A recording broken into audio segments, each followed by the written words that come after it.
The dust-laden wind carried a man's dying breaths across the barren landscape as a single vulture circled overhead, a stark reminder that death was always waiting in the unforgiving territory of Arizona, 1878.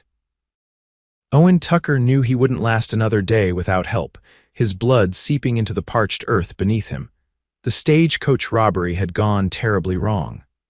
Not that Owen had been involved, he'd simply been in the wrong place at the wrong time. A lone cowboy riding through Rattlesnake Pass, he'd stumbled upon the aftermath of the robbery, only to be mistaken for a lawman by the fleeing bandits.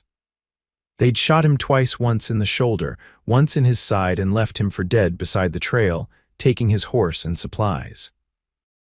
Now, as the merciless sun beat down on his battered body, Owen's thoughts drifted to his ranch 10 miles north.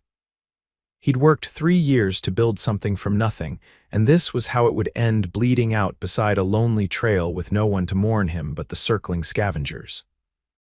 His parched lips formed silent words as consciousness slipped away from him like water through sand. Beatrice Blackwell hadn't planned to take the southern trail that day. The more established northern route to Tucson was safer, especially for a woman traveling alone. But her father's letter had been urgent. He needed the medicine she carried in her saddlebags, and the southern trail would get her to Tucker Springs a full day earlier. Her chestnut mare, Penny, had been skittish all morning, as if sensing her rider's unease. "Easy, girl," Beatrice murmured, patting the horse's neck. "We're making good time." The sun had reached its zenith when Beatrice spotted something unusual beside the trail, a dark shape that didn't belong among the cacti and sagebrush. Penny snorted nervously as they approached, and Beatrice's hand moved instinctively to the small revolver tucked in her saddlebag. As she drew closer, the shape resolved itself into the form of a man, his shirt darkened with dried blood.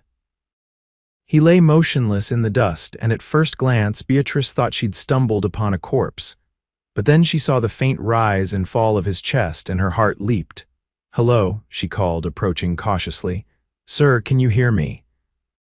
The man's eyes fluttered open, startling blue against his sun-bronzed face, but his gaze was unfocused, delirious. His lips moved, forming words she couldn't hear. Beatrice dismounted quickly, her skirts billowing around her ankles as she knelt beside him. Up close, she could see he was young, perhaps 25 or 26, with a strong jaw shadowed by several days' growth of beard. His clothes, though dusty and blood-stained, were those of a working cowboy, not a bandit. "Water," he gasped, the word barely audible. She uncorked her canteen and gently lifted his head, helping him drink. Most of it spilled down his chin, but he managed a few swallows before falling back with a groan. "I'm going to help you," Beatrice said firmly, though she wasn't sure if he could understand her. "But I need to look at those wounds." The man's eyes flickered open again, briefly meeting hers before rolling back in his head as he lost consciousness once more. Beatrice's nursing experience from the typhoid epidemic 2 years prior in Boston came rushing back to her, as she carefully unbuttoned his shirt to examine his wounds. The shoulder wound was an ugly affair. The bullet had gone clean through, but infection was setting in. The second wound in his side was even more concerning. The bullet remained lodged inside, and the area around it was hot and swollen. "You're in a bad way, cowboy," she murmured, reaching for her saddlebags. Inside was the medicine for her father, quinine for his recurring malaria, but also her small medical kit. She'd need to clean these wounds and stop the bleeding before attempting to move him. The late afternoon sun cast long shadows as Beatrice worked. She'd managed to clean both wounds with whiskey from her flask, bandage them with strips torn from her petticoat, and get more water into the wounded man. He drifted in and out of consciousness, occasionally muttering incoherently about the wrong man and Tucker's Ridge. "I need to get you somewhere safe before nightfall," she told him, though she wasn't sure if he could hear her. "There's a line shack about a mile from here, if I remember correctly. Can you stay on a horse if I help you?" To her surprise, the man's eyes opened, clearer than before. "I'll try," he rasped. It took all her strength to help him onto Penny. He was tall and solid with muscle despite his weakened state. Beatrice mounted behind him, reaching around his waist to hold the reins, careful to avoid his wounds. His body leaned heavily against hers as they set off at a slow walk. "What's your name?" she asked, partly to keep him conscious. "Owen," he mumbled. "Owen Tucker." "I'm Beatrice Blackwell. I'm taking you to shelter, Mr. Tucker." "Owen," he corrected, his voice fading. "Just Owen." The line shack was exactly where Beatrice remembered a small, crude structure used by cowboys during cattle drives. It was abandoned now, but the roof was intact, and the walls would provide shelter from the night and any predators, human or otherwise. Getting Owen inside was a struggle that left them both gasping. He collapsed onto the single narrow cot while Beatrice hurried to secure Penny and bring in her supplies. By the time she returned, Owen was shivering violently despite the lingering heat of the day. "Fever's setting in," she muttered, placing a hand on his forehead. His skin burned beneath her palm. Beatrice worked quickly, stoking a small fire in the shack's crude stove with the few pieces of wood she found stacked beside it. She boiled water, cleaned his wounds again, and made a poultice from herbs in her medical kit. All the while, Owen drifted between consciousness and delirium, his fever mounting steadily. "You need to fight, Owen," she told him firmly as she pressed a cool cloth to his forehead. "I'm not having you die on my watch." As night fell and the small shack filled with shadows, Beatrice realized the gravity of her situation. Her father was expecting her, but there was no way she could leave this man alone. The bullet in his side needed to come out, and without proper care, he wouldn't last another day. Morning came with no improvement. Owen's fever had risen during the night, and his breathing had grown labored. Beatrice had dozed fitfully in a chair beside the cot, waking frequently to check on him and replace the cool cloths on his forehead. Now, in the harsh light of dawn, she knew what needed to be done. "Owen," she said, gently shaking his good shoulder. "Owen, I need to remove that bullet." "You've got a serious infection." His eyes opened, glazed with fever but aware enough to understand. "Have you done this before?" he whispered. Beatrice hesitated. "I assisted a doctor during the war," she lied, not wanting to frighten him. In truth, she'd only read about such procedures in her father's medical books. Her father, retired Army surgeon Dr. Edward Blackwell, had taught her much, but bullet removal wasn't among her practiced skills. Owen's lips curved in a weak smile. "You're a terrible liar, Miss Blackwell." "Beatrice," she corrected automatically, then sighed. "I've never removed a bullet, but I know the theory, and if I don't try, that infection will kill you." He closed his eyes briefly. "Do it." Beatrice worked methodically, sterilizing her small penknife in the flame of a candle, preparing bandages, and administering a generous dose of laudanum from her medical kit. As the drug took effect, Owen's eyes grew unfocused, but he remained conscious. "Tell me about yourself," she urged, hoping to distract him as she began probing the wound. "Where are you from, Owen Tucker?" He gritted his teeth against the pain. "Originally, St. Louis, came west. After the war, you fought." She carefully worked the tip of the knife deeper, searching for the bullet. "Union Army, too young really, lied about my age." His voice was strained, face contorted. "And now, what brought you to Arizona Territory?" Beatrice could feel something solid, the bullet, lodged against a rib. "Have a small ranch, north of here, Tucker's Ridge, building something for myself." His words dissolved into a grunt of pain as she worked the knife around the bullet. "Almost there," she assured him. "You're doing well, Owen." With a final, careful movement, she extracted the bullet, a small, misshapen piece of lead that had nearly cost this man his life. Owen's body went slack as he finally surrendered to unconsciousness, and Beatrice breathed a sigh of relief. She cleaned the wound thoroughly, packed it with another herbal poultice, and bandaged it tightly. Only when she had finished did she allow herself to slump in exhaustion, the bloodied bullet clutched in her palm. Looking at Owen's pale face, she wondered about the man she'd saved. A cowboy with his own ranch, a veteran despite his relative youth, and a man who'd been left for dead on a lonely trail. There was more to his story than he'd shared. For the next 3 days, Beatrice remained at the line shack, tending to Owen as his fever slowly broke and his strength gradually returned. She'd managed to snare a rabbit and forage for edible plants, supplementing their meager provisions. Each evening, she wrote a letter to her father explaining her delay, though she had no way to send it. On the fourth morning, she awoke to find Owen sitting up on the edge of the cot, his shirt off as he examined his bandaged wounds. "You should be lying down," she admonished, rushing to his side. Owen looked up at her, his blue eyes clear for the first time since she'd found him. "You saved my life." Beatrice felt her cheeks warm under his direct gaze. "Anyone would have done the same." "No," he said firmly. "Most would have ridden past, assuming I was already dead. Or robbed me if they'd realized otherwise." He reached out, catching her hand in his. "Thank you, Beatrice Blackwell." His hand was warm and calloused, a working man's hand.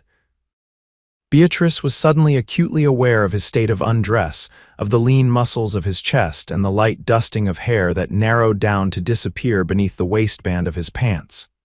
She withdrew her hand quickly. "You're welcome, but you still need rest. That wound could reopen." Owen nodded but remained sitting. "I need to get back to my ranch. My foreman, Hank, will be wondering what happened to me, and I need to report the attack to the sheriff." "You're not riding anywhere for at least another few days," Beatrice said firmly, "and I need to get to Tucker Springs." "My father's waiting for his medicine." Owen's eyebrows rose. "Tucker Springs, that's my land. I founded the settlement 3 years ago." Beatrice stared at him in surprise. "You're that Tucker?" "My father moved there 6 months ago to serve as the town doctor, Dr. Edward Blackwell." Recognition dawned on Owen's face. "The new Sawbones, I've met him, good man, helped deliver the Martinez baby last month." He shook his head, smiling slightly. "Small world, Miss Blackwell." "Beatrice," she corrected again, returning his smile, "and yes, it seems it is." As Owen's strength returned over the next 2 days, Beatrice learned more about the attack.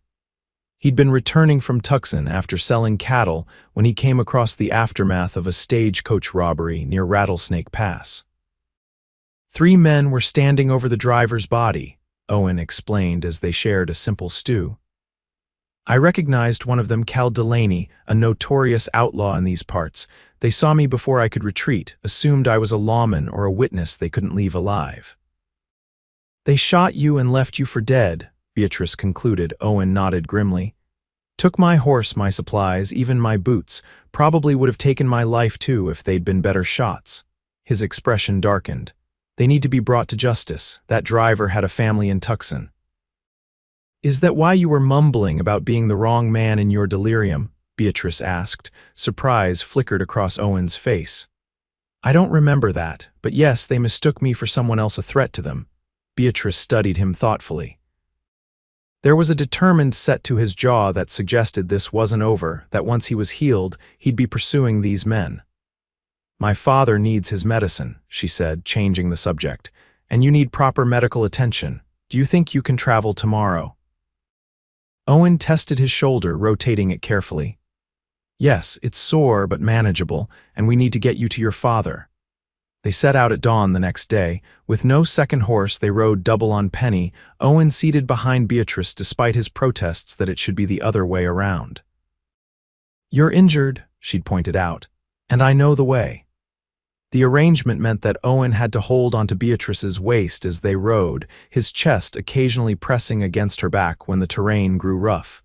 She tried to ignore the strange flutter in her stomach each time it happened. They made slow progress through the rugged landscape, stopping frequently to rest both Penny and Owen, whose strength was still compromised. During one such rest, as they sat beneath the shade of a large mesquite tree, Owen broke a comfortable silence. "Why did you become a nurse?" "That is what you were in Boston, correct?" Beatrice looked at him in surprise. "How did you know I was in Boston?" Owen smiled. "You mentioned the typhoid epidemic there 2 years ago. I assumed that's where you were working." "You were listening, even in that state," she said, impressed. "Yes, I trained as a nurse during the war, though I was very young. After my mother died of typhoid when I was 16, I wanted to help others. My father encouraged my interest in medicine." "Why come west then? Surely your skills were needed in Boston." Beatrice sighed, plucking at a blade of grass. My father's health began to fail after years in the city. His war injuries troubled him in the damp climate. The doctor recommended a drier location. She glanced up at Owen. He chose Arizona Territory because an old Army colleague wrote to him about a growing settlement in need of a doctor. Tucker Springs, Owen said with a nod. Yes, I remained in Boston to complete my nursing commitment at Massachusetts General Hospital, but I always planned to join him. She tilted her head, studying him. And you, what made you decide to start a settlement here of all places? Owen leaned back against the tree trunk, wincing slightly as the movement pulled at his wounds. After the war, I drifted west like many veterans, worked as a ranch hand, then a foreman. Saved every penny. His eyes took on a distant look. I wanted something that was mine, something I built with my own hands that couldn't be taken away. The war took a lot from you, Beatrice observed quietly. From everyone, he agreed. I was lucky compared to many. 3 years ago, I bought land with a good water source and natural spring. Started with just a small cabin and a few head of cattle. Pride crept into his voice. Now there's a growing settlement, 20 families, a general store, and soon a schoolhouse. And now a doctor, Beatrice added with a smile. Owen's eyes met hers. And now a nurse, too. The moment stretched between them, filled with something unspoken, until Beatrice broke the gaze and stood. We should keep moving if we want to reach Tucker Springs by nightfall. They arrived as the sun was setting, the small settlement glowing with warm lantern light. Despite its modest size, Tucker Springs had a tidy, organized appearance that spoke of careful planning. A main street was lined with several businesses, a general store, a smithy, what looked like a small hotel, and at the far end, a building with Dr. E. Blackwell, physician, painted on a wooden sign. As they approached, a tall, bearded man in a leather vest emerged from the adjacent house, a shotgun in his hands. Upon recognizing Owen, his face transformed from suspicion to shock. "Boss, we thought you were dead," the man exclaimed, lowering the weapon and rushing forward to help Owen dismount. "Been almost a week with no word. Might have been Hank if not for Miss Blackwell here," Owen replied, gesturing to Beatrice as she dismounted. "She found me after I was ambushed and patched me up." Hank's eyes widened as he looked at Beatrice. "Doc's daughter, we've been expecting you for days." "Your father's been worried sick." The door to the small house flew open, and an older man with silver-streaked hair and a trimmed beard appeared, leaning heavily on a cane. "Beatrice," he called, his voice cracking with emotion. "Is that you, father?" Beatrice rushed to him, embracing him carefully. "I'm so sorry I'm late. I brought your medicine." Dr. Edward Blackwell held his daughter at arm's length, examining her face. "Never mind that now. You're safe, that's what matters." His gaze shifted to Owen, who was being supported by Hank. "Mr. Tucker, what happened to you?" "Delaney gang," Owen said grimly. "Caught me near Rattlesnake Pass, shot me twice. Your daughter saved my life." Dr. Blackwell's eyebrows rose as he looked back at Beatrice. "Did she now? Well, get him inside so I can examine those wounds." "You can tell me everything while I work." The next hour passed in a flurry of activity. Dr. Blackwell examined Owen's wounds, praising Beatrice's emergency surgery while making minor adjustments to the bandaging. Hank brought news that a search party had been preparing to set out the next morning to look for both Owen and Beatrice. The town had feared the worst when both had failed to arrive as expected. "The sheriff needs to know about Delaney," Owen said, as Dr. Blackwell finished rebandaging his side. "They robbed the Tucson stagecoach, killed the driver. Sheriff Matthews rode to Tucson 2 days ago," Hank informed him. "Won't be back until next week, but I can send word." "Do that," Owen nodded, "and double the guards at the ranch. If Delaney realizes I survived, he might come looking to finish the job." The thought sent a chill through Beatrice, who had been preparing a meal in the adjoining kitchen. She'd already grown protective of Owen during their days together, and the idea of him being in further danger troubled her deeply. Later that evening, after Owen had been settled in the doctor's spare room and her father had retired for the night, Beatrice sat on the small porch, staring at the stars.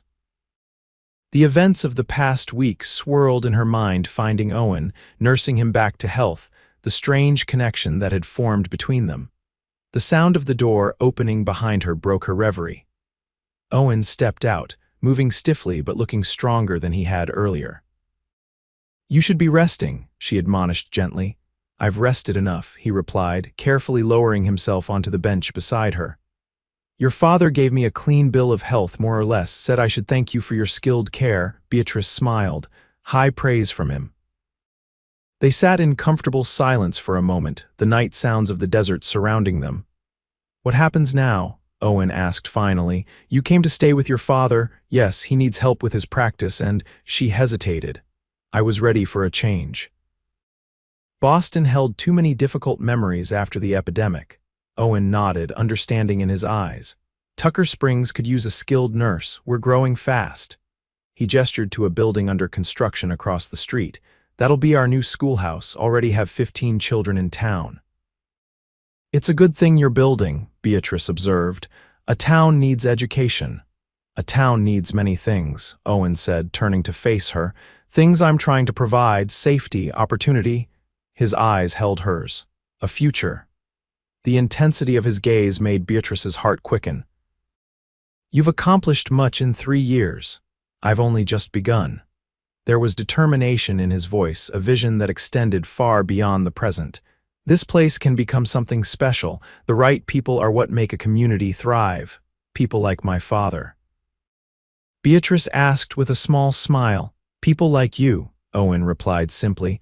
The directness of his statement caught her off guard. Before she could respond, the door opened again and Dr. Blackwell appeared. "Beatrice, it's late and you're exhausted," he said, his tone gentle but firm. "And Mr. Tucker needs his rest to heal properly." Owen stood, wincing slightly. "Of course, doctor, thank you again for your hospitality." "You can thank me by following orders and resting that shoulder," Dr. Blackwell replied gruffly. "I'll examine you again tomorrow." As Owen turned to go inside, he paused, looking back at Beatrice. "Thank you again, for everything." She nodded, unable to find the right words for what she wanted to say. The next morning brought a flurry of activity to Tucker Springs.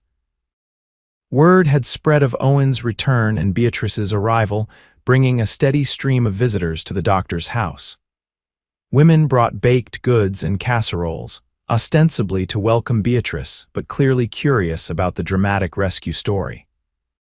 Men came to consult with Owen about ranch business, expressing relief at his survival and anger at the Delaney gang's actions. By midday, Beatrice felt overwhelmed by the attention. She slipped away to the small garden behind the house, seeking a moment of quiet. She found Owen there, sitting on a bench, his face tilted toward the sun. "Escaping the well-wishers?" she asked, approaching. He opened his eyes, smiling when he saw her. "Guilty. Everyone means well, but sometimes well-meaning can be exhausting," she finished, sitting beside him. "I understand." They sat in companionable silence for a moment, the desert breeze rustling the leaves of her father's newly planted fruit trees. "Your father says I can return to my ranch tomorrow," Owen said finally. "He's impressed with how quickly I'm healing." Beatrice felt an unexpected pang at the thought of him leaving. "That's good news." "My ranch is just 3 miles north of town," he continued, watching her carefully. "It's where I live when I'm not staying in town on business." "It sounds lovely," she said, unsure why he was telling her this. Owen hesitated, then spoke carefully. "I'd like to show it to you sometime, as thanks for saving my life." Before Beatrice could respond, they were interrupted by Hank, who hurried into the garden with an urgent expression. "Boss, riders coming. 5 men armed, looks like trouble." Owen was on his feet instantly, his hand instinctively going to his hip where his gun would normally be. "Delaney?" he asked sharply. Hank nodded grimly. "Recognize 2 of his men. Get everyone off the streets," Owen ordered, "and find me a gun." "Owen, you're injured," Beatrice protested, rising to stand beside him. His eyes, when they met hers, had hardened into something dangerous. "These men tried to kill me, Beatrice. They murdered that stagecoach driver. I won't let them threaten this town." Within minutes, the peaceful settlement had transformed. Women and children were hurried indoors, while men took up defensive positions along the main street. Owen, despite Beatrice's protests and his injuries, positioned himself on the porch of the general store, a Winchester rifle borrowed from the shopkeeper braced against his shoulder. From the window of her father's house, Beatrice watched as 5 riders approached slowly down the main street, their posture casual but menacing. The leader, a tall man with a shock of red hair and a scar bisecting his left cheek, reined in his horse in the center of town. "We're looking for Owen Tucker," the man called out, his voice carrying easily in the tense silence. "Heard he runs this place." Owen stepped forward, rifle held ready. "I'm Tucker.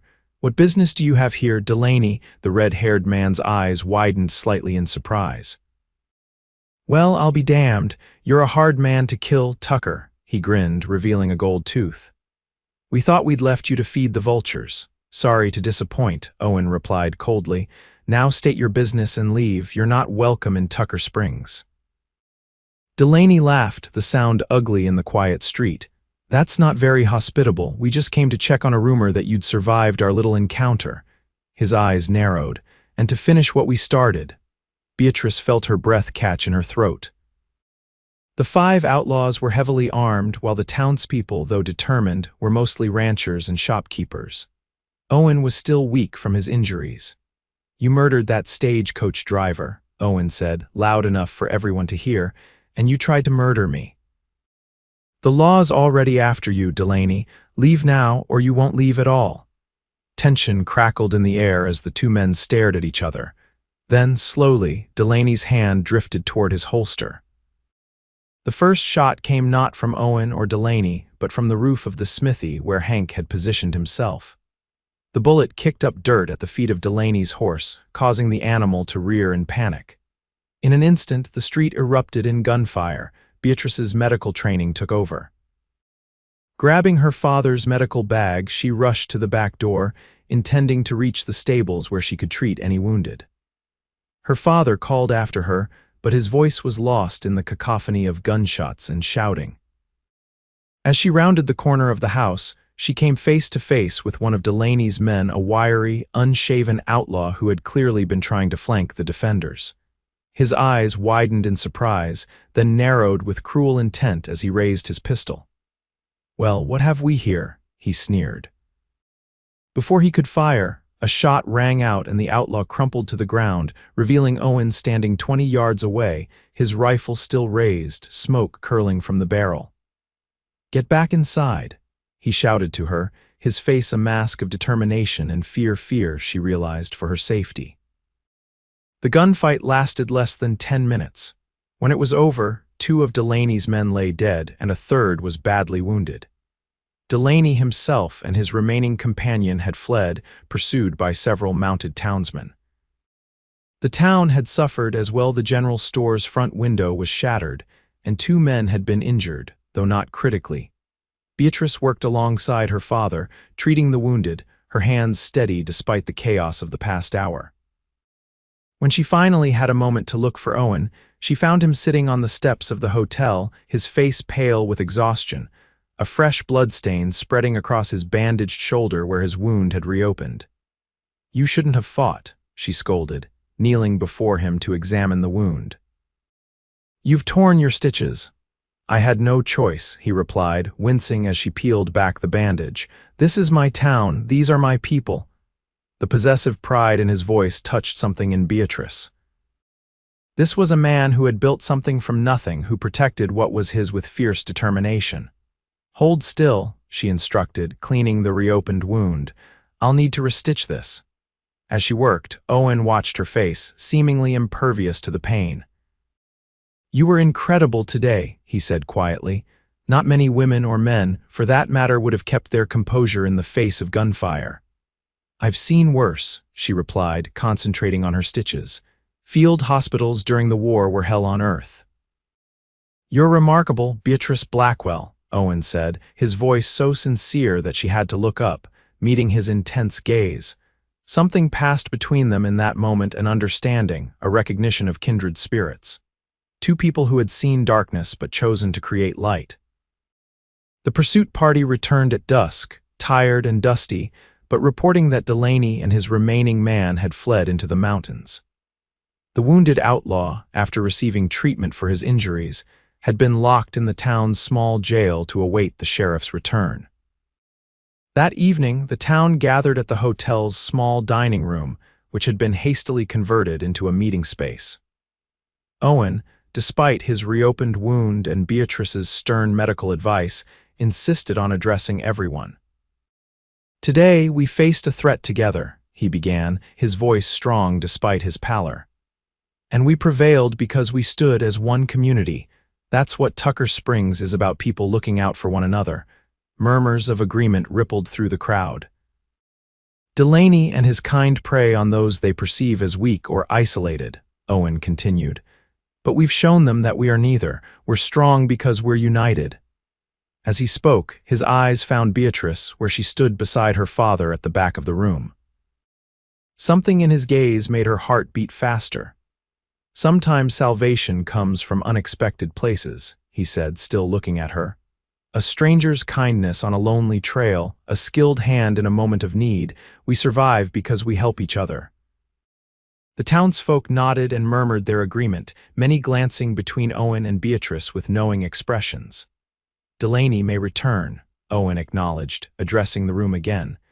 "So we'll post guards, improve our defenses, and send word to surrounding settlements to be on alert.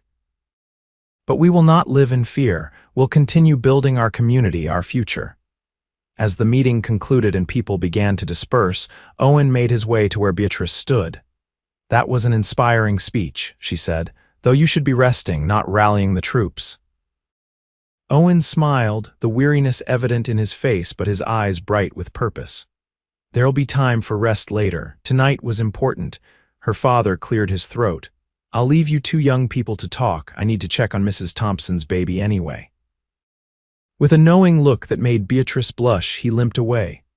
"Walk with me?" Owen asked, offering his good arm. Outside, the night was clear, stars shimmering in the vast desert sky.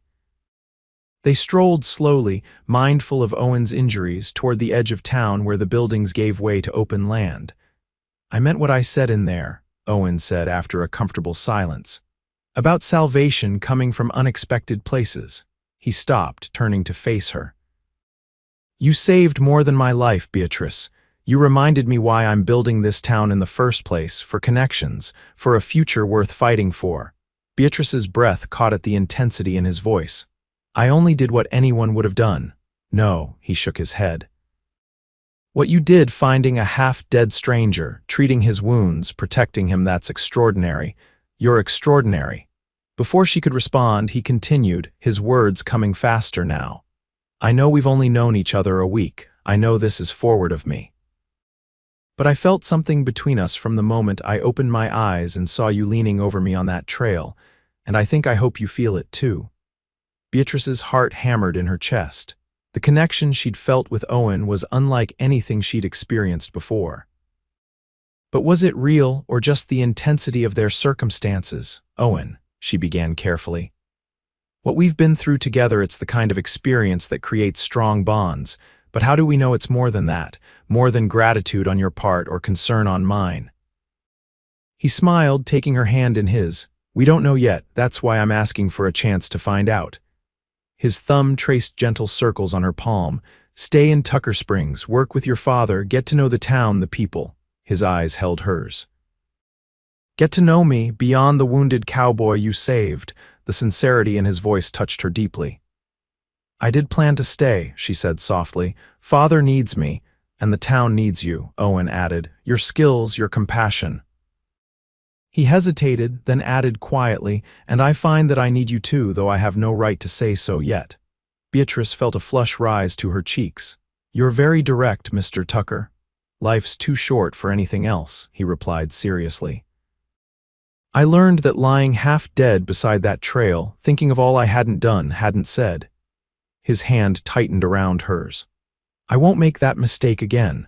Under the vast canopy of stars, with the gentle desert breeze carrying the scent of sage and promise, Beatrice made her decision. "I'll stay," she said, "and we'll see where this leads." The smile that illuminated Owen's face was worth any uncertainty she might feel. "That's all I ask." The weeks that followed brought change to Tucker Springs and to Beatrice and Owen. As summer gave way to fall, the town grew and prospered. The schoolhouse was completed, with a young teacher arriving from Denver to educate the settlement's children. The wounded outlaw was transported to Tucson for trial, where he implicated Delaney in numerous stagecoach robberies, making the gang the territory's most wanted outlaws. Owen's wounds healed fully under Beatrice's attentive care, though she insisted on checking the scars regularly, a medical diligence that both knew had become an excuse for moments alone together. Her father observed their growing closeness with quiet approval, commenting only once that he'd never seen two people more perfectly matched in stubborn determination. 3 months after Beatrice had found Owen half-conscious beside the trail, they sat together on the porch of his ranch house, watching the sunset paint the desert in hues of gold and crimson. The ranch had thrived under Owen's leadership, with new cattle purchased and additional hands hired. "I received a letter from Boston today," Beatrice said, breaking a comfortable silence. "The hospital asks if I'll be returning for the winter session." Owen turned to her, his expression carefully neutral though his eyes betrayed his concern. "And what will you tell them?" Beatrice smiled, reaching for his hand. "That I've found where I belong. Father's practice is growing and the town needs a proper clinic. There's important work for me here." Relief washed over Owen's face. "I was afraid you might miss city life." "Tucker Springs must seem primitive compared to Boston." "It did at first," she admitted. "But now I see what you're building here, what we're all building together. It's not primitive, it's foundational, the beginning of something significant." Owen nodded, squeezing her hand. "That's exactly it. Every school, every business, every family that puts down roots here, they're creating something that will outlast all of us." "It's a beautiful vision," Beatrice said softly. "One I'd like to share with you," Owen replied, his voice suddenly serious. He shifted, turning to face her fully. "Beatrice, these past months have been the happiest of my life. Finding you, or rather, you finding me, was a miracle I never expected." Her heart began to race as she recognized the gravity in his tone. "Owen," he reached into his pocket, withdrawing a small velvet box. "I know it's quick. Some might say too quick. But when you've faced death and been given a second chance, you learn not to waste time." He opened the box, revealing a delicate gold ring with a small, sparkling diamond. "I love you, Beatrice Blackwell. Will you build this future with me as my wife?" Tears sprang to Beatrice's eyes as emotion overwhelmed her. The connection that had begun in crisis had deepened into something profound, a partnership of equals, a shared vision, a love that had grown steadily and surely with each passing day. "Yes," she whispered, her voice thick with emotion. "Yes, I will." Owen's face transformed with joy as he slipped the ring onto her finger, then drew her into his arms. Their kiss was tender at first, then deepened with the promise of their future together. As they held each other, the first stars appeared in the darkening sky above them, the same stars that had witnessed their first meeting on a lonely desert trail, now blessing the beginning of their life together. Word of their engagement spread quickly through Tucker Springs, met with universal approval. Dr. Blackwell, when asked for his blessing, had laughed and said, "I've been expecting this since the day she brought you home half dead, Tucker. You two were inevitable." They married on a crisp November day, with the entire town in attendance.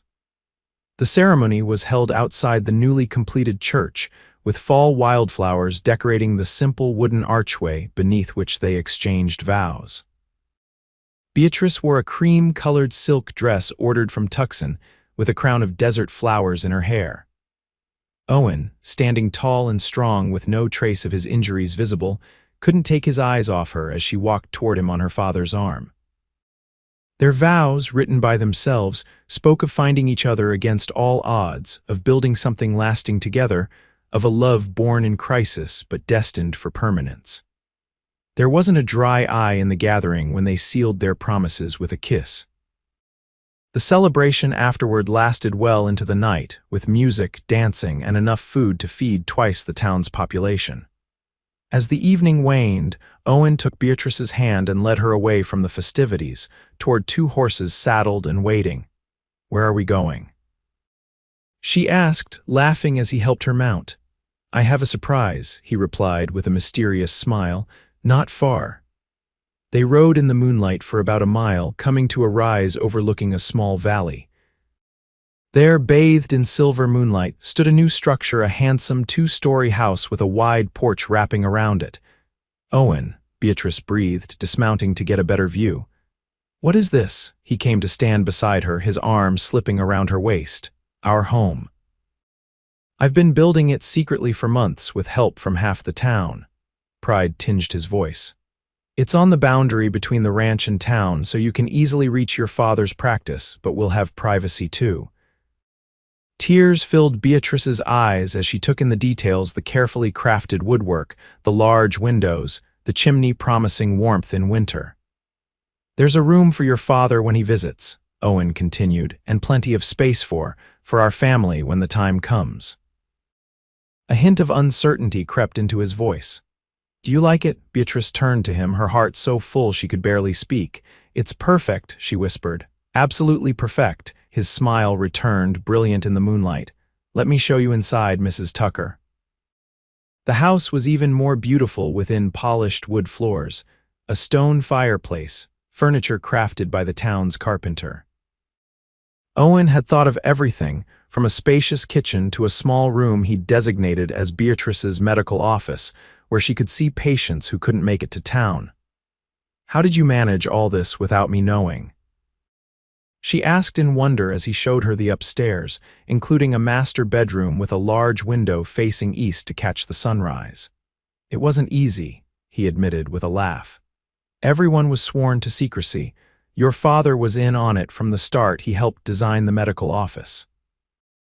"Conspirators, all of you," she said, but her voice was full of love. Owen drew her into his arms. "Welcome home, Beatrice Tucker." In that moment, with the moonlight streaming through the window and the promise of their future surrounding them, Beatrice knew with absolute certainty that finding Owen half-conscious beside that lonely trail had been more than chance. It had been destiny. 5 years passed, bringing growth and change to Tucker Springs and to the Tuckers. The town nearly doubled in size, with a proper schoolhouse, a church, and even a small newspaper. Beatrice and her father established a proper clinic, gaining a reputation that drew patients from surrounding settlements. Owen's ranch prospered, and his leadership in town affairs made him a respected figure throughout the territory. Their greatest joy, however, was their family.